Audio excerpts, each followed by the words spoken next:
네, 오늘 집계 상황 정리해보죠. 483명이 추가로 코로나19 확진 판정을 받아서 전체 확진자는 6,767명으로 늘었습니다. 대구의 누적 확진자가 5천 명을 넘었고 경북의 환자도 1,000명을 넘었습니다.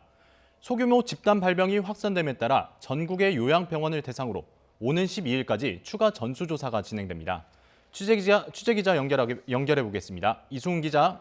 네, 사회부입니다. 네, 어제 하루 동안 480명이 넘는 확진 환자가 이제 확인이 되는 거죠? 예, 그렇습니다. 신규 확진 판정을 받은 코로나19 환자는 모두 483명입니다. 지금까지 확인된 환자는 모두 6,767명입니다. 정부가 확인한 코로나19 공식 사망자는 46명입니다. 격리 해제된 완치 환자는 어제 하루 10명, 또 완치 판정을 받은 환자도 118명으로 늘어났습니다. 지역별로는 대구에서만 390명이 환자가 늘어서 누적 환자는 5,000명을 넘었습니다.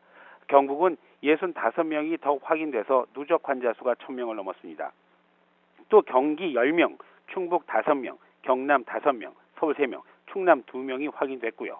부산과 세종, 강원에서도 각각 1명의 환자가 나왔습니다.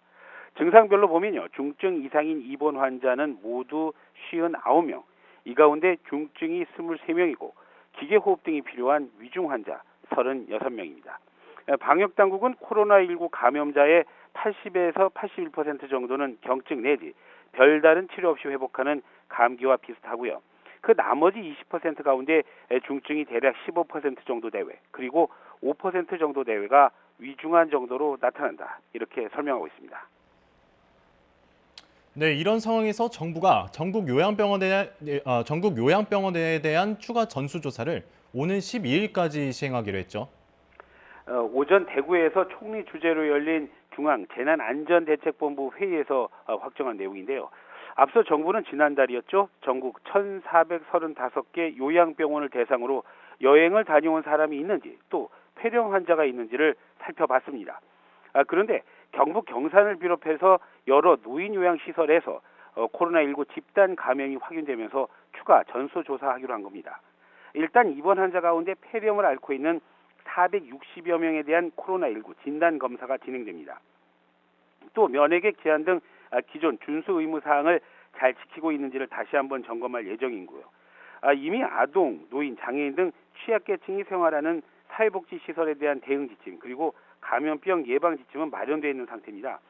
지침은 사회복지시설 종사자, 그리고 입소자의 개인위생 준수, 하루 2차례 발열 체크, 시설 입소자 면회나 외출, 외박, 제한 등 감염 예방 조치를 의무화하고 있습니다. 정부의 방역은 현재 두 방향에서 진행이 되고 있습니다. 먼저 대구와 경북의 경산, 청도 이런 지역의 감염병 특별관리지역 내 확산 차단입니다. 이와 함께 전국의 집단시설, 그리고 다중이용시설, 의료기관 등을 통해서 집단 발생과 전파를 차단하는 데 주력하고 있습니다. 지금까지 사회부에서 YTN 이승훈입니다.